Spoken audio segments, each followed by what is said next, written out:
+1 സീറ്റുകളുടെ അപര്യാപ്തത മൂലം സംസ്ഥാനത്തെ വിദ്യാർത്ഥികളും രക്ഷിതാക്കളും ആശങ്കയിലാണ്. 10ാം ക്ലാസ് പരീക്ഷയിൽ മുഴുവൻ A+ കിട്ടിയ വിദ്യാർത്ഥികൾക്ക് പോലും ഇഷ്ടവിഷയം കിട്ടുമോ എന്ന കാര്യത്തിൽ ആശങ്ക നിലനിൽക്കുന്നുമുണ്ട്. സർക്കാർ അടിയന്തര നടപടി സ്വീകരിക്കണമെന്നാണ് ഉയർന്നുവരുന്ന ആവശ്യം.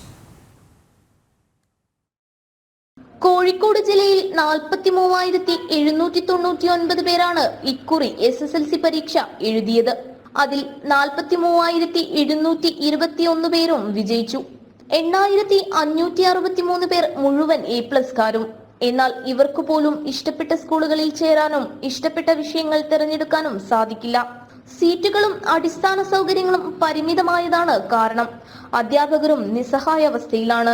ഉന്നത നിലവാരം പുലർത്തി ഉന്നത വിജയം നേടിയ കുട്ടികൾക്ക് പോലും അവർക്ക് വിചാരിച്ച സ്ഥലത്ത്, അവരെ ഉദ്ദേശിച്ച സ്ഥലത്ത് സ്കൂളുകളിൽ പഠിക്കാനോ അതുപോലെ തന്നെ അവർക്ക് ഇഷ്ടപ്പെട്ട വിഷയങ്ങൾ തിരഞ്ഞെടുത്തുകൊണ്ട് ഉന്നത പഠനം നടത്താനോ അവർക്ക് സാധിക്കുന്നില്ല എന്നുള്ളത് യാഥാർത്ഥ്യമാണ്. ഇപ്പോൾ കേരളത്തിൻ്റെ ഒരു സ്ഥിതിവിശേഷം അങ്ങനെയാണ്. ഈ ഒരു പ്രശ്നത്തിന് പരിഹാരം ഉണ്ടാവണമെങ്കിൽ വളരെ കൃത്യമായിക്കൊണ്ട് പുതിയ ബാച്ചുകൾ അനുവദിച്ചുകൊണ്ട് വിദ്യാർത്ഥികൾക്ക് നല്ല രീതിയിൽ പഠിക്കാനുള്ള ഒരവസരം ഇന്ന് കേരളത്തിൽ ഉണ്ടാക്കുവാനുള്ള സാധ്യതകൾ സർക്കാരിൻ്റെ ഭാഗത്തുനിന്ന് ഉണ്ടാവണമെന്ന് മാത്രമാണ്.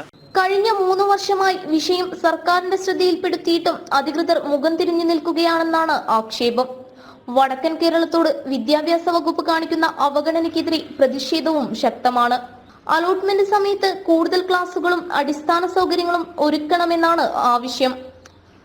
ജനം, കോഴിക്കോട്.